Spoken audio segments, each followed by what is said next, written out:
Graça e paz. Quantos estão felizes por estar aqui hoje? Diga glória a Deus. Glória a Deus. Que bom. Graças a Deus por mais um domingo que temos na presença do Senhor para juntos louvarmos ao Senhor e também, como parte do nosso grupo, ouvirmos a sua palavra. Nós estamos numa série de estudos que iniciamos semana passada no livro de Gálatas e hoje nós vamos para o segundo parágrafo do primeiro capítulo de Gálatas. Eu peço que você já abra sua Bíblia no livro de Gálatas, uma epístola que fica mais para o final da Bíblia. Nós vamos estar hoje estudando o segundo parágrafo deste capítulo tão rico. Antes, porém, queridos, eu gostaria de relembrar aos amados irmãos ou de fazer novamente um desafio que fiz no início do ano. Todo primeiro domingo do ano nós temos uma assembleia ordinária, durante a qual nós ouvimos relatórios do ano anterior e prestamos previsões para o ano corrente. E na ocasião, nós apresentamos à igreja um acréscimo financeiro nas nossas arrecadações, ou como previsão de quase o dobro do que arrecadamos. E de verdade, nós precisamos muito dobrar as nossas arrecadações. E talvez você se pergunte por que nós precisamos fazer isso. E eu tenho algumas respostas e quero sempre ter respostas a título de esclarecimento para os irmãos. Uma delas é que nós queremos investir na obra missionária. Você já ouviu algum testemunho evangélico? Já ouviu alguém falar de sua conversão, de como Deus o salvou em Cristo Jesus?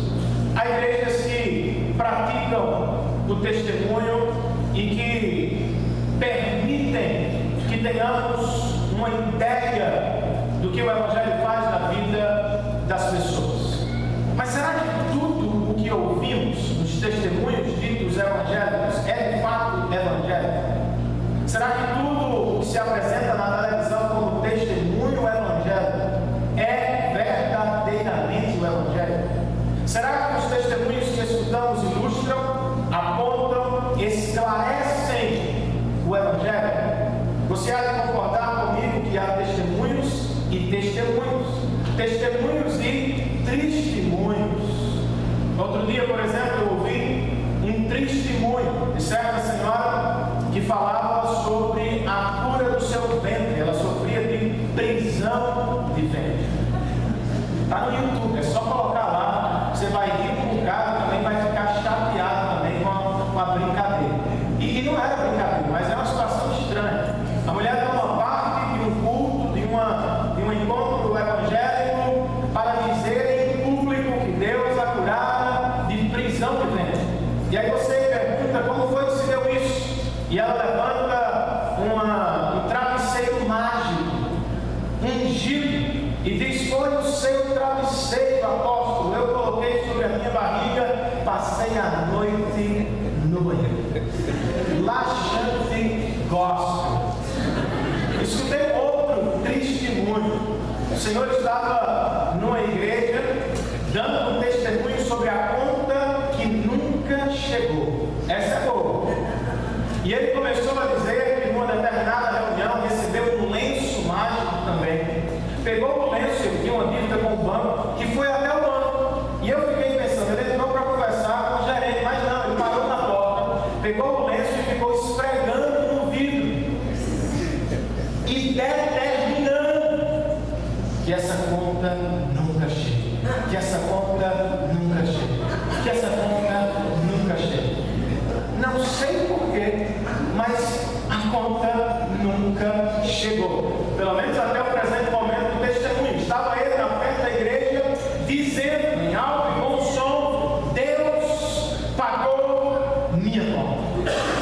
E o apóstolo se utilizou disso e gritou, emocionando as pessoas, dizendo: está vendo aí, gente?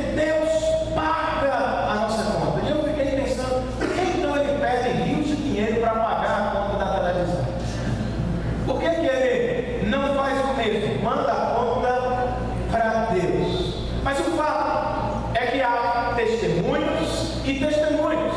Há aqueles também que, ao testemunhar, gastam a maior parte do tempo em sua vida passada. Eu fiz isso, eu fiz aquilo, e você percebe a alegria do sujeito. Olha como quando eu fazia isso, eu era assim, eu fazia isso, eu fazia aquilo, e de repente lá no final do testemunho ele diz: então Cristo me encontrou. E tudo mudou. A vida que era feliz agora parece triste.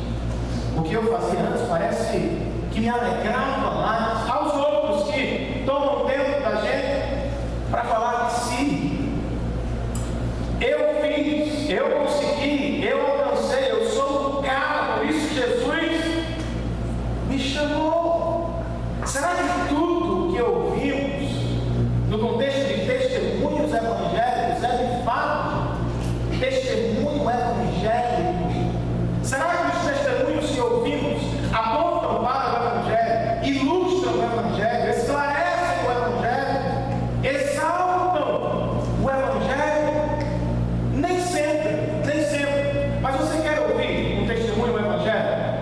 Vá para a sala do presbítero Pedro, que está estudando a história da igreja. Você vai encontrar vários testemunhos evangélicos. Compre biografias dos homens de Deus e das mulheres de Deus. Você vai ouvir grandes testemunhos evangélicos. Converse com alguém mais maduro do que você, genuinamente evangélico, para ouvir sobre os testemunhos do Evangelho.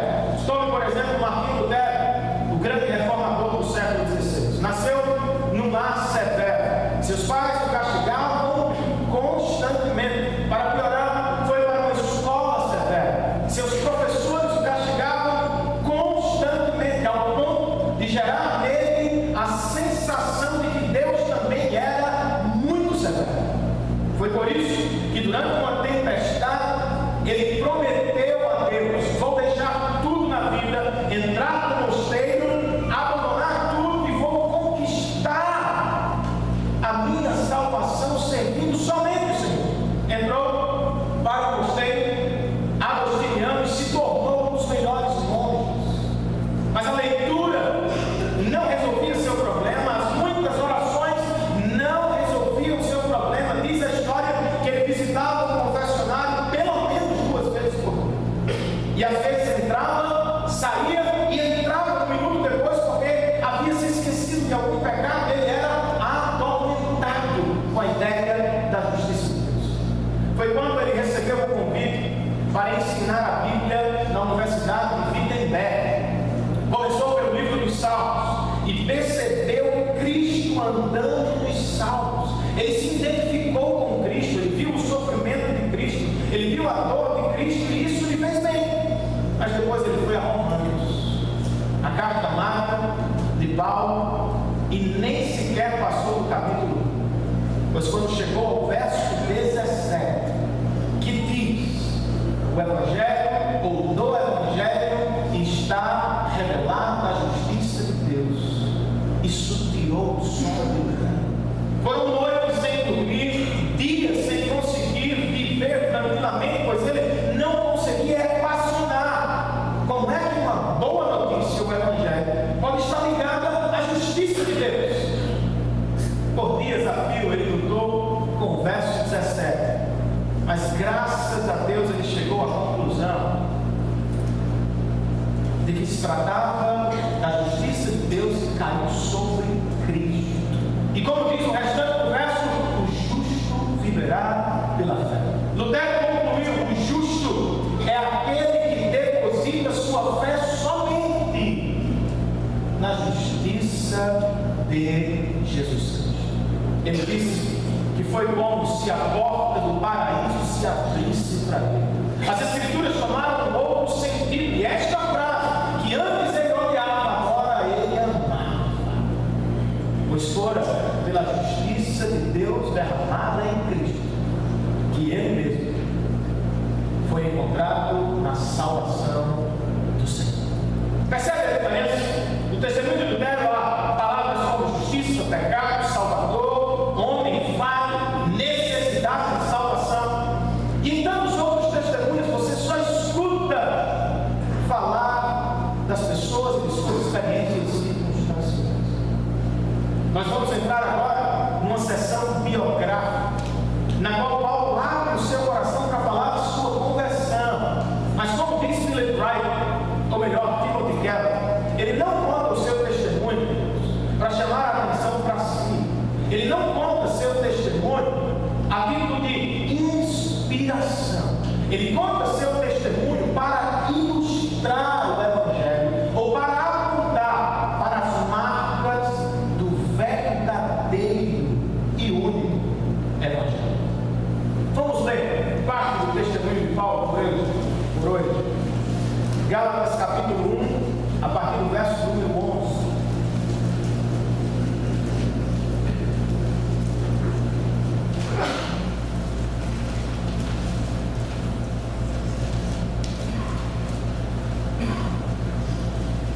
Gálatas 1, o verso 11 nos diz assim: irmãos, quero que saibam que o evangelho por mim anunciado não é de origem humana.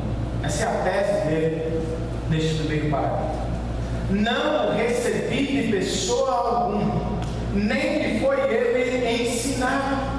Ao contrário, eu o recebi de Jesus Cristo por revelação. Vocês ouviram qual foi o meu procedimento no judaísmo, como perseguia com violência a igreja de Deus, procurando destruí-la. No judaísmo, eu superava a maioria dos judeus da minha idade e era extremamente zeloso das tradições dos meus antepassados. Mas Deus me separou desde o ventre materno e me chamou por sua graça, quando lhe agradou revelar o seu Filho em mim, para que eu o anunciasse entre os gentios. Não consultei pessoa alguma, tampouco subi a Jerusalém para ver os que já eram apóstolos antes de mim, mas de imediato parti para Ará e voltei outra vez a Damasco. Depois de 3 anos, subi a Jerusalém para conhecer Pedro pessoalmente, e estive com ele 15 dias. Não vi nenhum dos outros apóstolos, a não ser Tiago, irmão do Senhor. Quanto ao que lhes escrevo, afirmo diante de Deus que não minto. A seguir fui para as regiões da Síria e da Cilícia. Eu não era pessoalmente conhecido pelas igrejas da Judéia que estão em Cristo. Apenas ouviam dizer: aquele que antes nos perseguia, agora está anunciando a fé que outrora procurava destruir. Resultado de um testemunho evangélico. E glorificavam a Deus por minha causa. Senhor, nós te damos graças por este prego que o Senhor nos deu para a adoração do teu nome. Te louvamos pela liberdade que ainda temos no nosso país. Te louvamos, ó Deus, pelas canções que já foram cantadas. Te louvamos por nossas crianças que estão agora ouvindo a tua palavra. Te louvamos pelos dízimos e ofertas que foram deixados diante de ti. Tudo isso é parte importante do nosso culto, mas nada se compara à tua Bíblia aberta e exposta aos nossos corações. Pedimos que o Senhor nos ensine a testemunhar o Evangelho e pedimos que o Senhor nos ensine as marcas do verdadeiro Evangelho a partir do testemunho do apóstolo Paulo. Fala aos nossos corações, resolve os nossos conflitos, acalma a nossa alma na presença do Espírito Santo. É assim que nós oramos, em nome e por amor de Cristo. Amém e amém.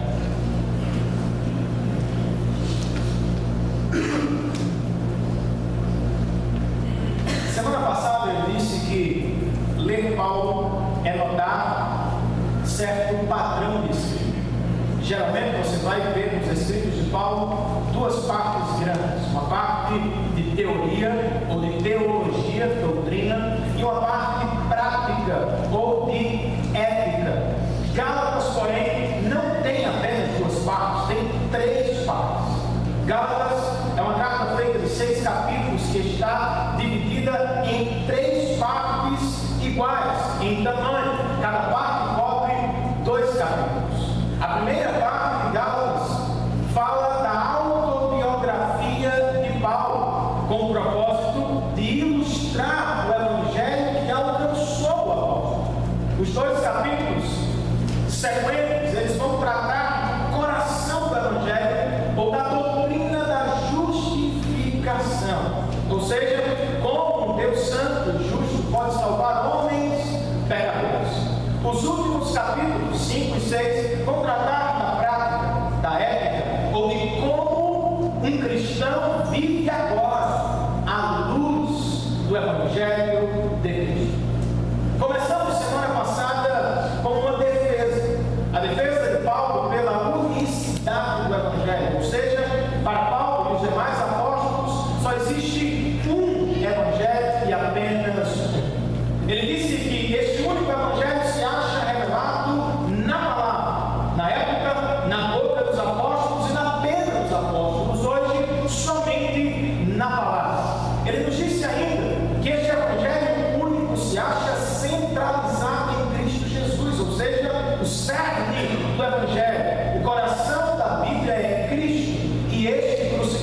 ele finalizou a última mensagem nos falando diretamente acerca dos falsos profetas, chamando a atenção dos gálatas que estavam se desviando do verdadeiro evangelho e falando uma maldição sobre os falsos profetas, que eles sejam malditos ou banidos da presença de Deus. Tudo isso, gente, diante de um compromisso forte no seu coração.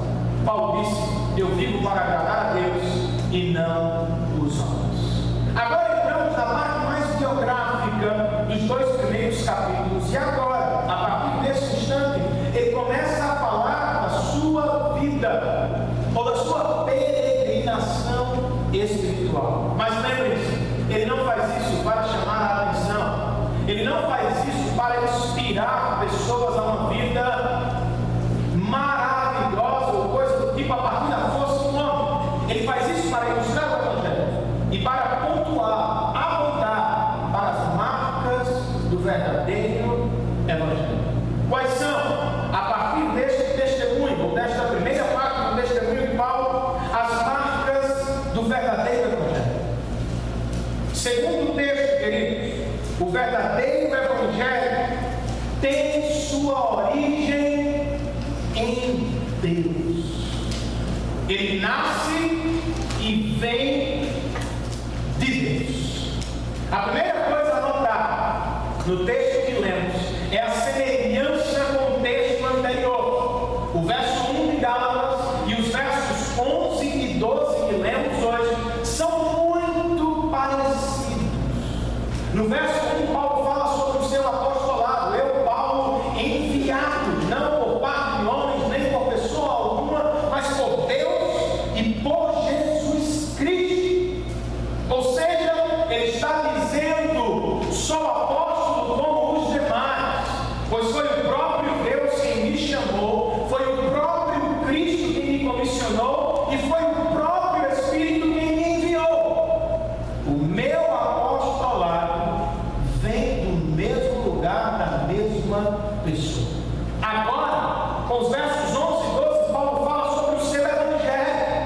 E o que ele diz? O seu evangelho não é de origem humana. Não o recebi de pessoa alguma, nem me foi ele ensinado. Pelo contrário, diz Paulo: eu o recebi de Jesus Cristo. O meu ministério vem dele. A minha mensagem vem dele. Por que se preocupar em defender, logo no início, seu apostolado e seu evangelho? Dissemos na semana passada qual era o problema. No verso 7, Paulo diz a alguns que perturbam a igreja com um falso evangelho. Para ganhar popularidade, para ganhar o povo da Galácia, os falsos pregadores diziam: Paulo não é verdadeiramente um apóstolo, pois ele não andou com Cristo como os demais. Para ganhar o auditório da Galácia, eles diziam: Paulo não é verdadeiramente um apóstolo de Cristo, pois ele recebeu o evangelho por mão de terceiros. O processo não foi igual aos dos outros apóstolos. Paulo diz: não, o meu apostolado vem de Deus, e o evangelho que eu prego também vem de Deus. É por isso que aos Romanos ele abre a carta dizendo que o evangelho que prega não é o evangelho da igreja, não é o evangelho de alguns, é o evangelho de Deus. Você já recebeu no seu coração o evangelho de Deus? Você já recebeu no coração o evangelho que vem, que nasce e que vem de Deus? Por que é importante fazer esta pergunta? Porque, como diz o pastor presbiteriano Philip Wright, há muitas religiões humanas e todas elas terminam no mesmo lugar, na adoração do ser humano.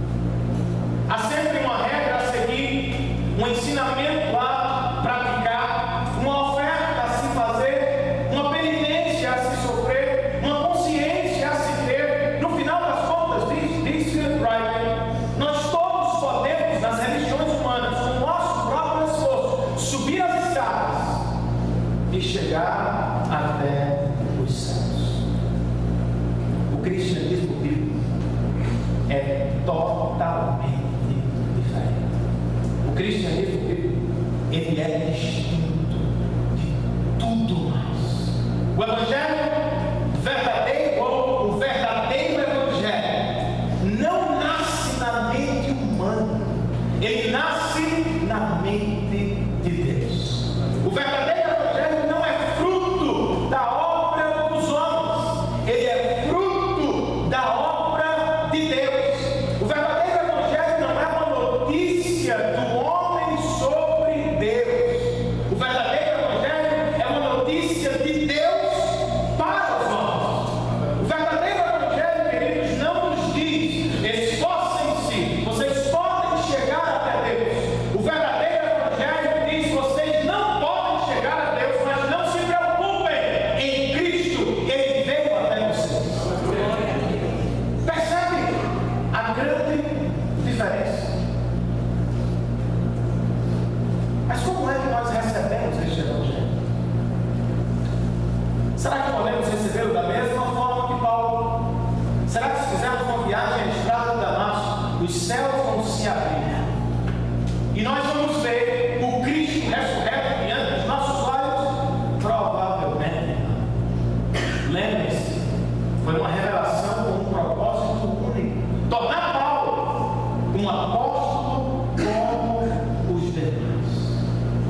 Mas ainda assim eu posso afirmar: ele vem do mesmo lugar, do céu, e ele vem da mesma pessoa, de Deus. Um pregador se aventura a falar do evangelho de Cristo. Um amigo, um empregado, um patrão, um pai, um filho, um irmão. E de repente, queridos, a luz do evangelho invade o nosso coração, e nós, que éramos cegos para a beleza de Jesus Cristo, agora caímos como Paulo diante de sua glória e o adoramos como Senhor e Salvador da nossa vida. Isso já aconteceu com você?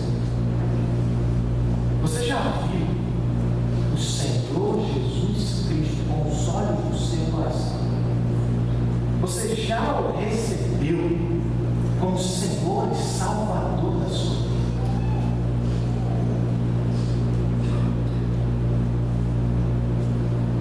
Uma outra pergunta ainda dentro deste primeiro ponto.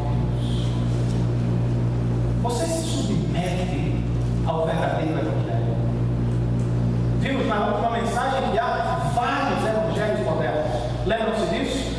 Dentro e fora da igreja. Dentro da igreja é o evangelho da prosperidade, ao evangelho da família, ao evangelho do bem-estar, ao evangelho da paz, ao evangelho da libertação. Há evangelho para todos. Fora da igreja, talvez o número seja ainda maior. John Piper diz que todos hoje parecem ter uma boa notícia sobre a boa vida. A boa notícia pode ser sexo depois dos 60, diz Piper. A boa notícia pode ser comer agora apenas vegetais.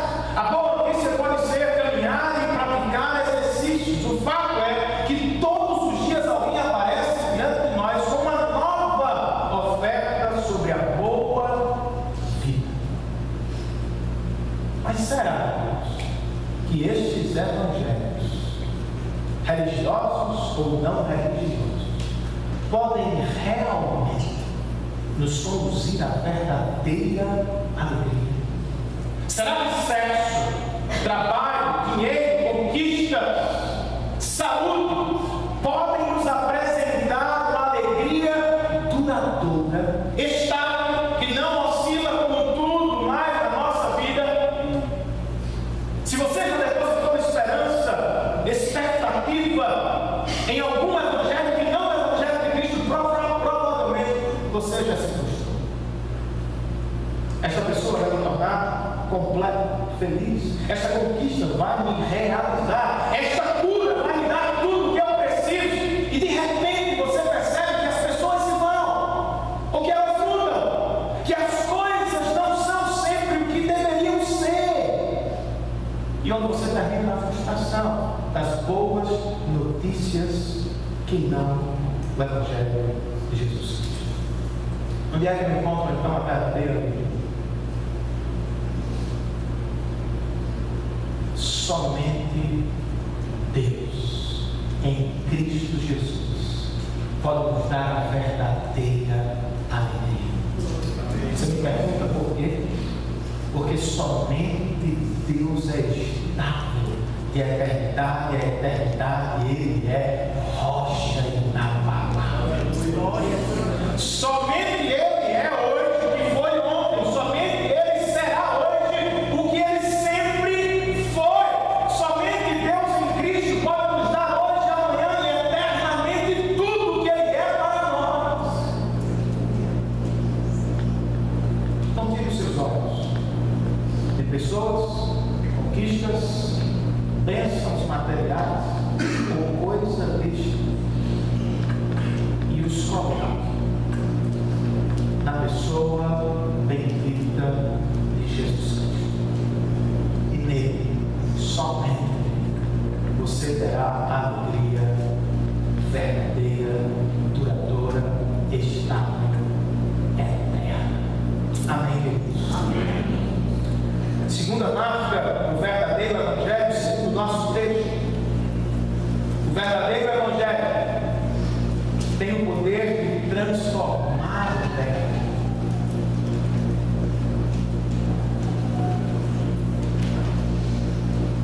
Você acredita nisso? Você acredita que o evangelho verdadeiro tem o poder de transformar o pecador? Sim ou não? Sim.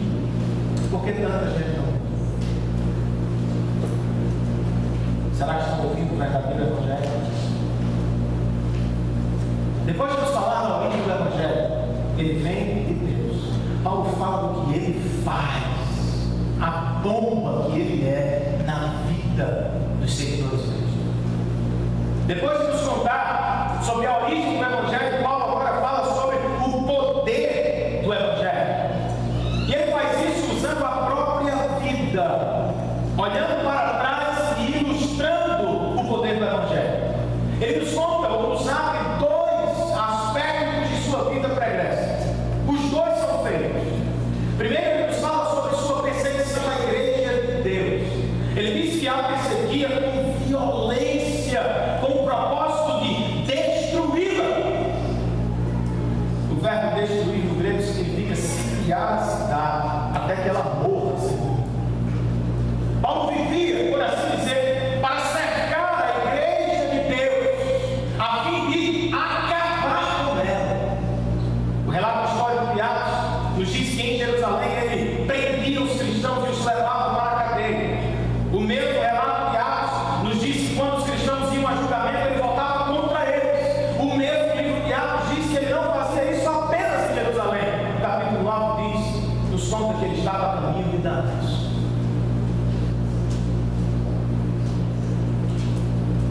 Ele não era apenas um perseguidor da igreja, assassino dos cristãos, uma espécie de Hitler para a igreja do primeiro século. Diz ele que ele era extremamente religioso. Dá para entender. O maior perseguidor da igreja é o homem mais religioso de sua época. Ele nos conta nesse texto que ele superava a maioria dos judeus da sua idade e era extremamente zeloso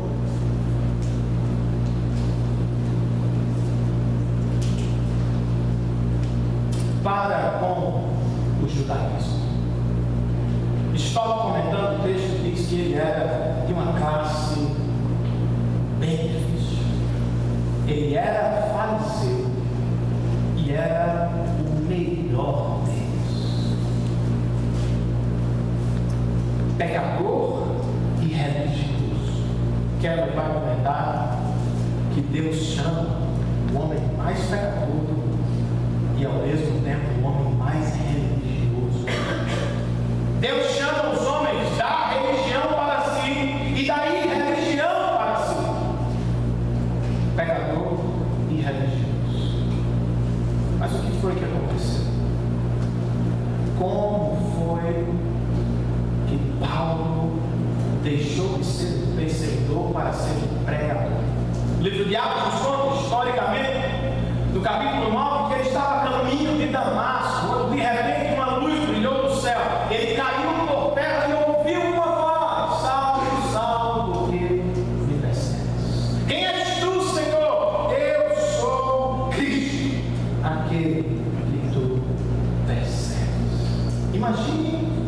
Imagine a cena, irmãos.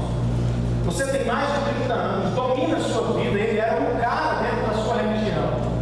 Pensava que estava fazendo certo.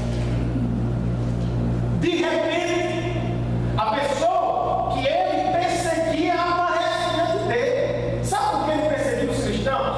Porque os cristãos estavam dizendo em toda parte: Jesus ressuscitou. E Paulo dizia: isso é mentira. De repente, Paulo aparece diante dos seus olhos em glória e esplendor. E Paulo diz: que foi que eu fiz minha vida inteira? Deixando o relato histórico de lado, olhando para a sua conversão por seus próprios olhos.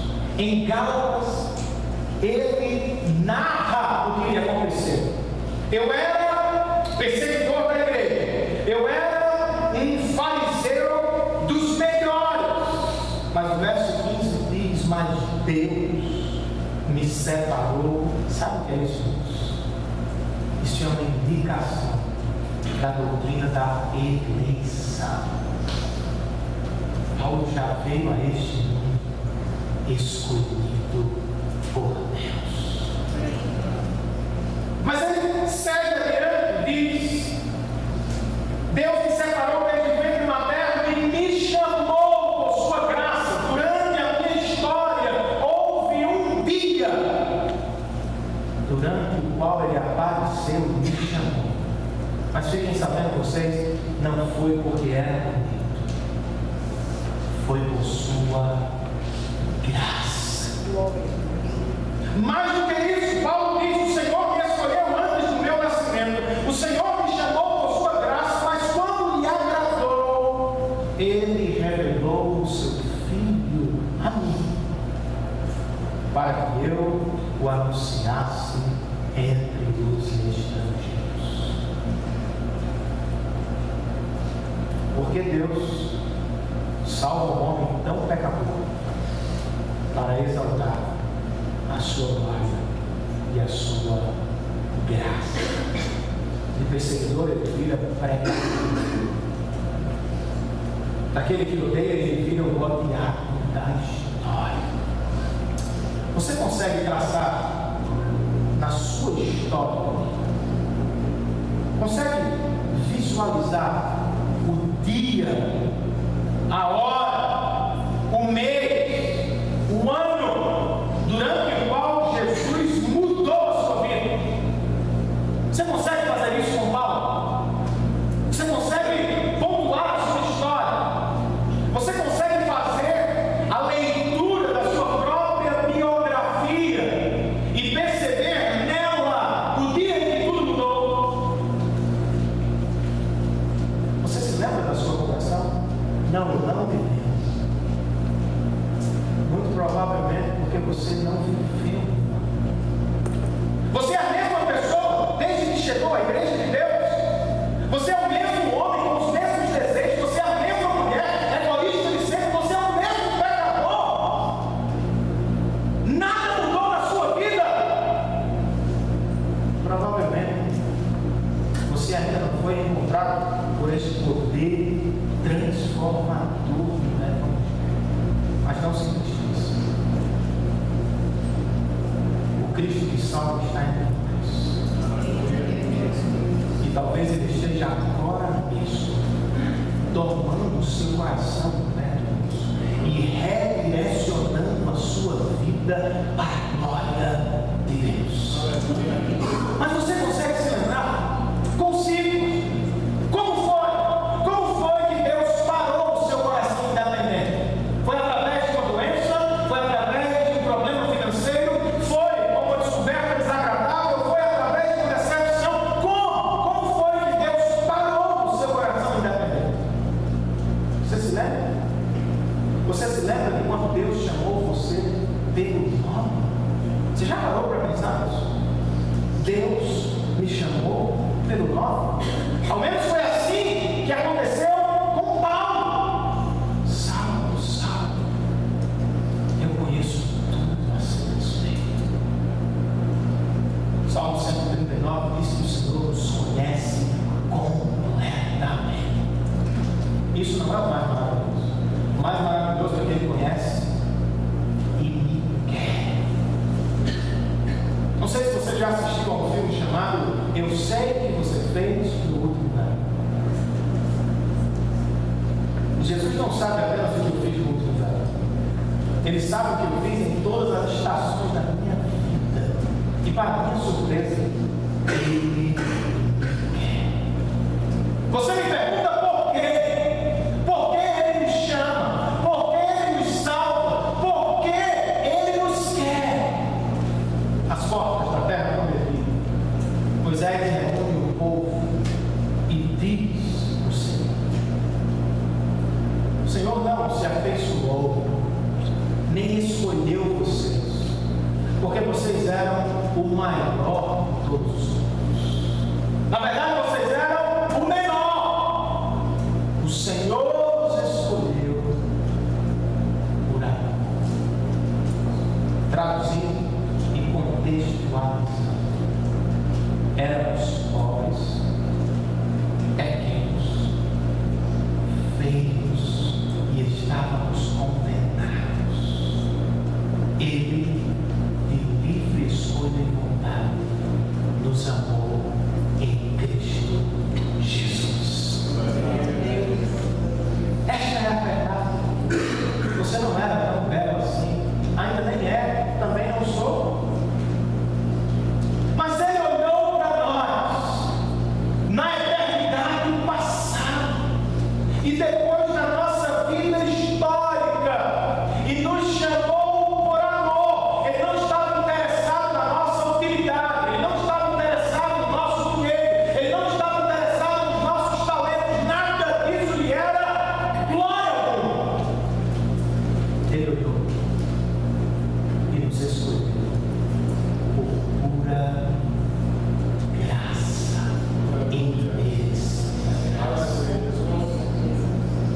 Mas quando isso invade o nosso coração, nós não podemos ser a mesma pessoa. Algo poderoso acontece de dentro para fora. Eu que amava adorar a minha própria vida, o meu próprio ser, agora adoro somente a Jesus Cristo. Eu que vivia para o meu próprio reino, o meu próprio mundo, os meus próprios desejos, agora vivo para o avanço do reino de Deus.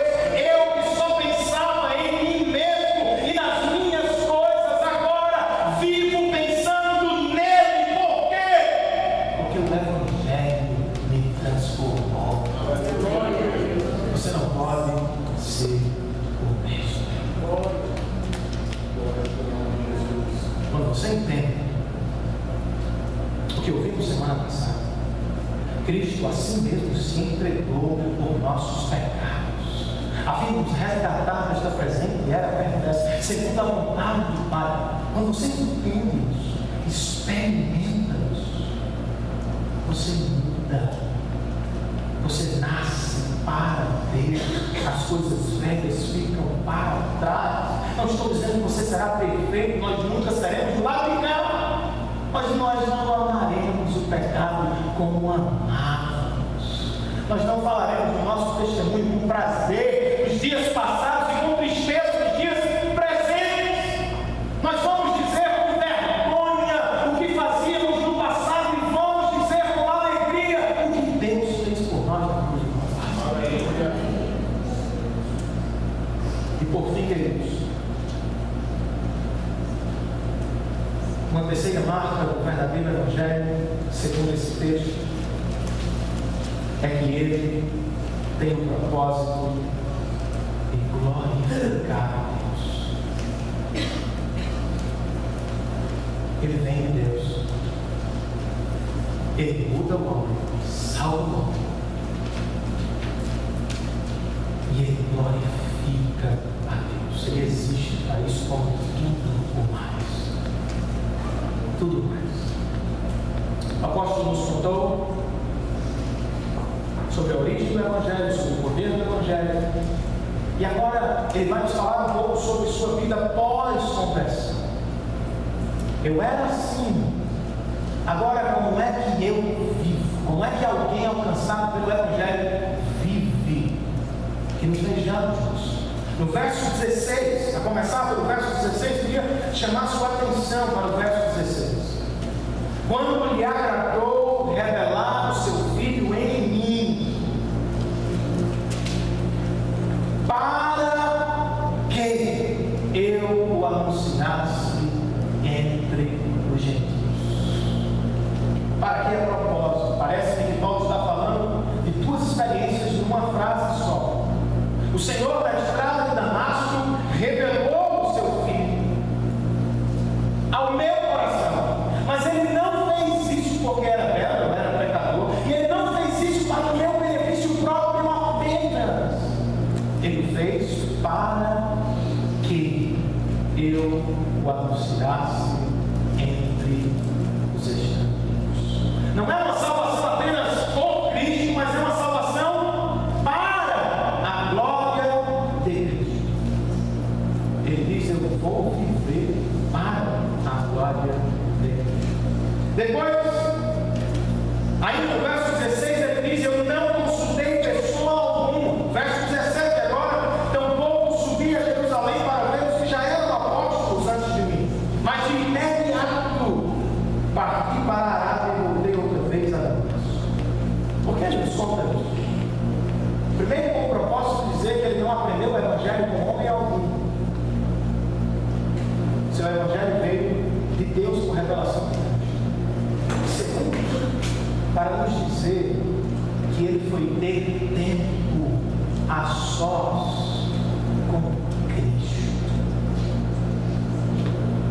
Durante 3 anos, é o que o verso 18 vai dizer, Cristo esteve ao lado de Paulo na Arábia.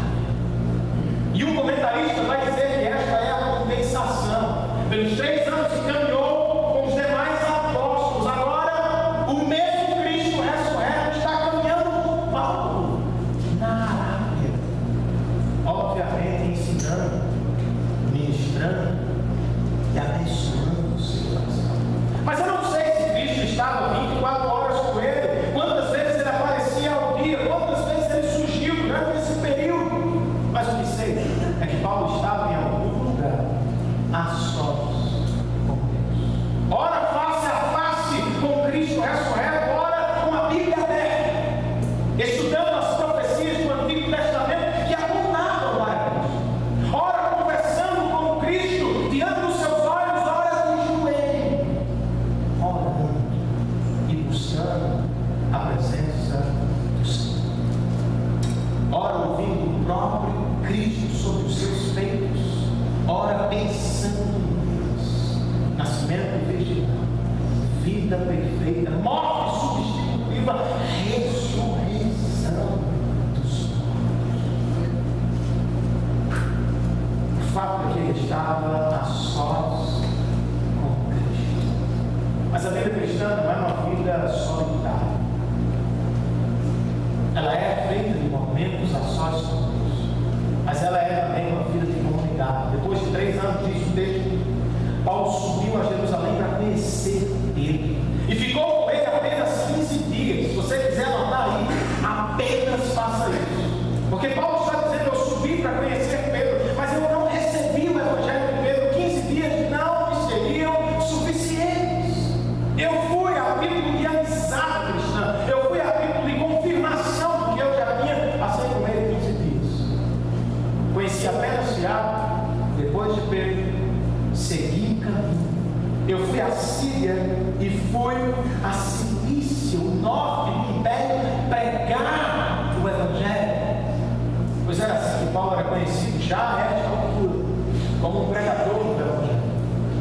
Ele não era conhecido pessoalmente em todas as igrejas, ele mesmo disse isso.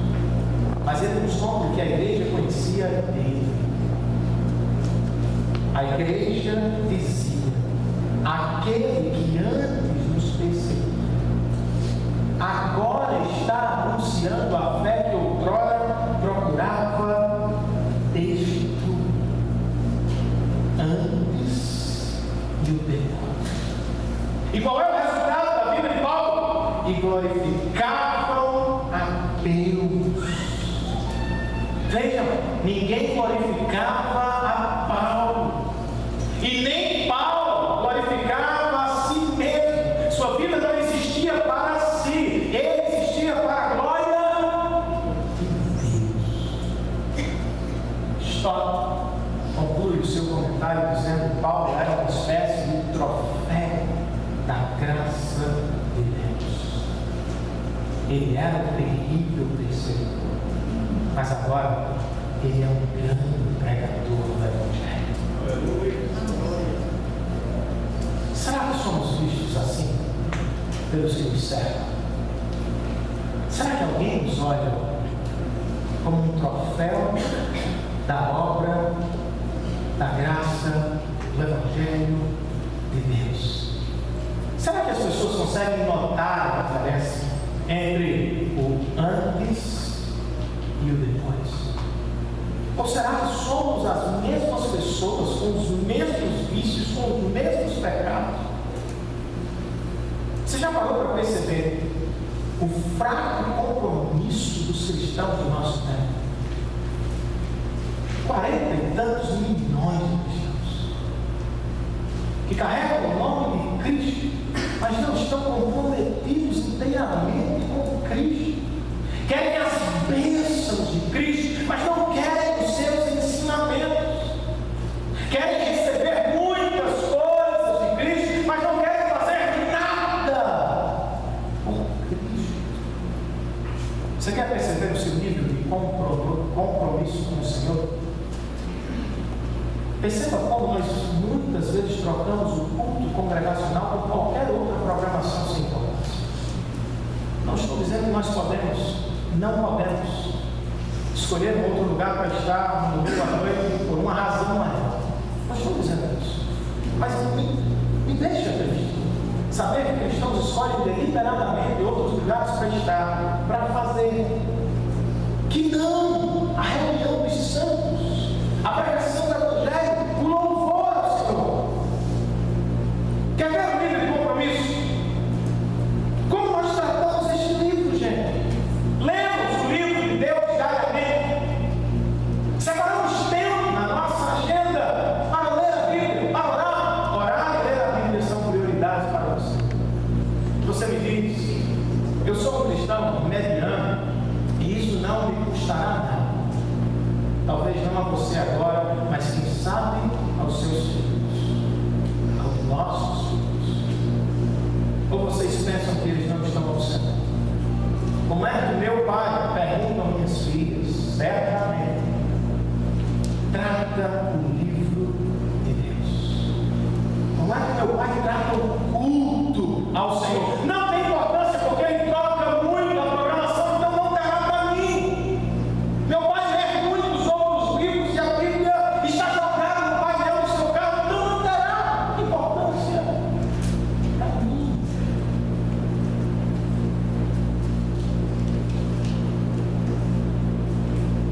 O Senhor tem misericórdia dos nossos corações. Ele acenda uma paixão pela glória de Deus no nosso coração.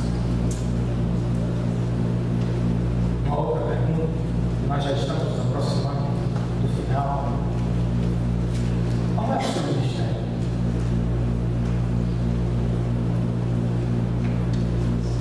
Paulo disse que deve viver para a glória de Cristo. Ele foi salvo por Cristo, mas deve viver para Cristo. Como é que você vive para Cristo?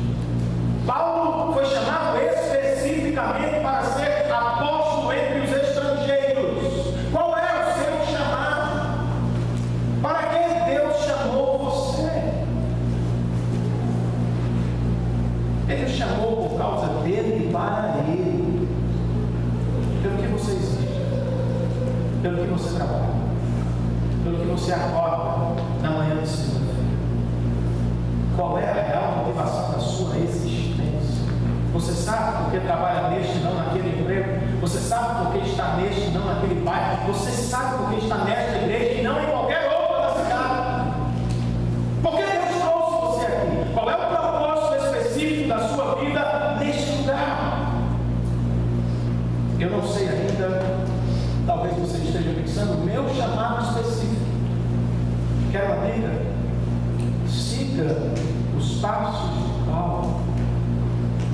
Gaste tempo a sós com Cristo.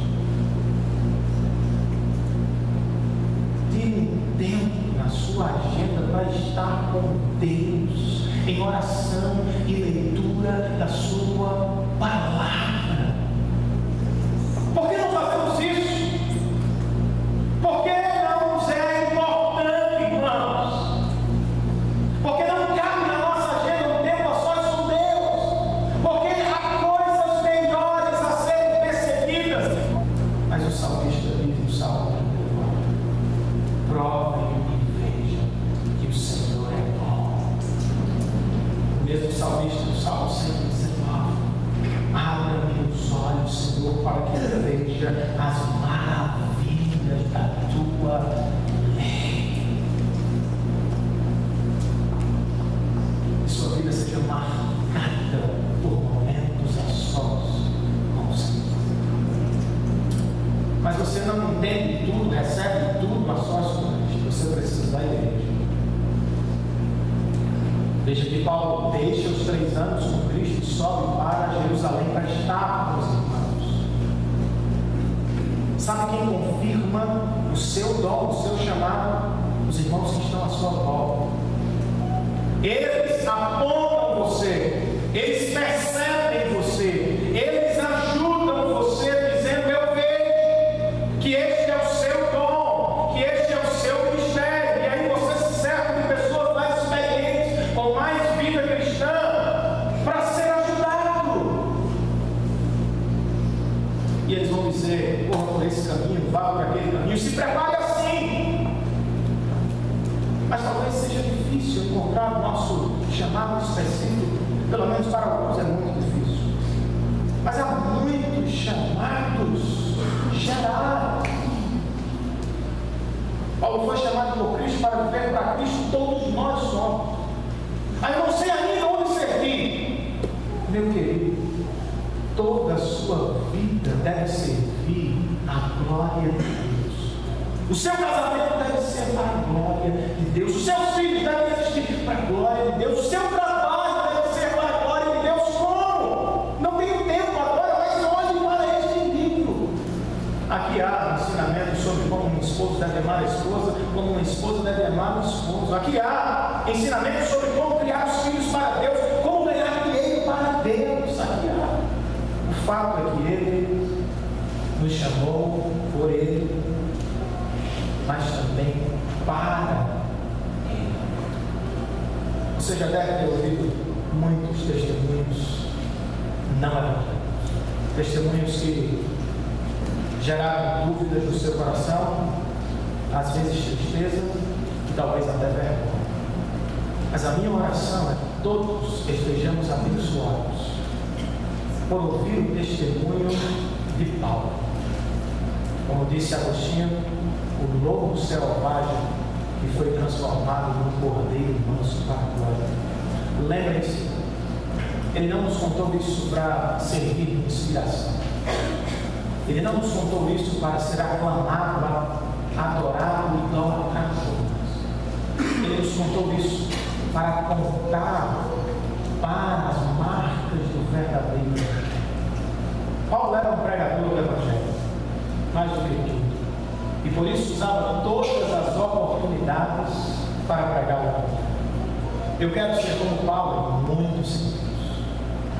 E eu também quero ser um pregador do Evangelho. Por isso eu quero terminar convocando você a se render diante de Cristo Jesus. Vou fazer isso a partir de um ponto do testemunho de Paulo que não se acha em Gálatas, mas que se encontra em Atos. Quando estava diante do rei Agripa, preso, Paulo testemunhou da sua vida e disse ao rei: quando Cristo apareceu diante dos meus olhos, ele me perguntou: Saulo, Saulo, por que me persegues? E me disse: dura coisa é resistir ao aguilhão. O aguilhão era um objeto usado por pastores, uma vara pontuda que servia para instigar o gado, as ovelhas,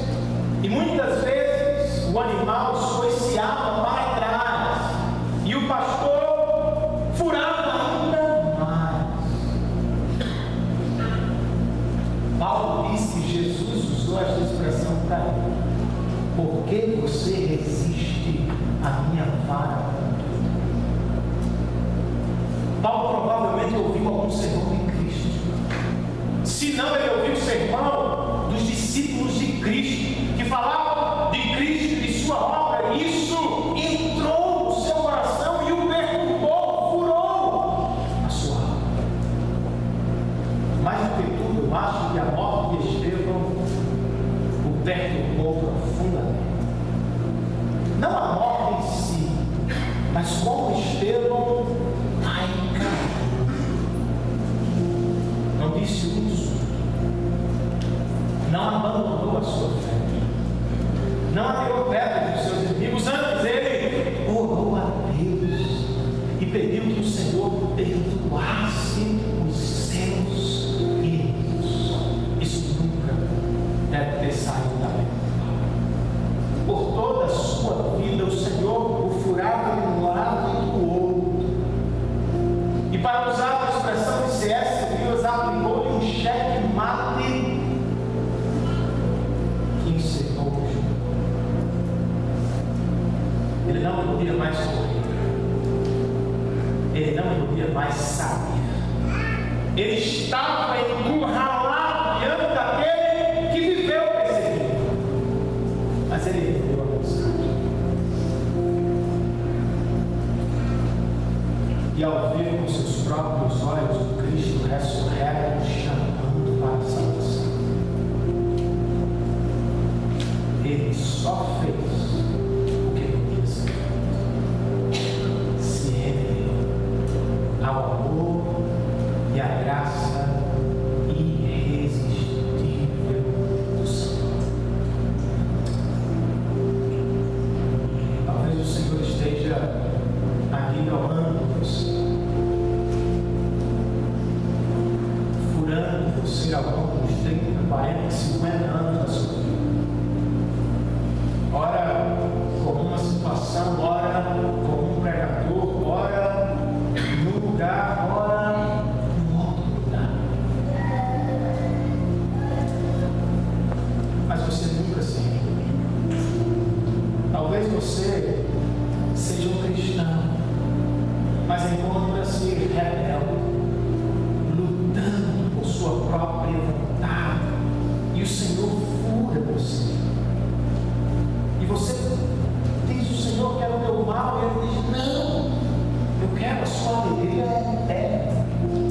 Mas ela encontra-se aos meus pés. Renda-se, entregue-se, não fuja mais, não deixe para amanhã. Responda ao convite do Evangelho hoje. Prometa lhe amar mais do que tudo nesta vida e prometa seguir a sua voz. Deseje ao menos abandonar o seu pecado e deseje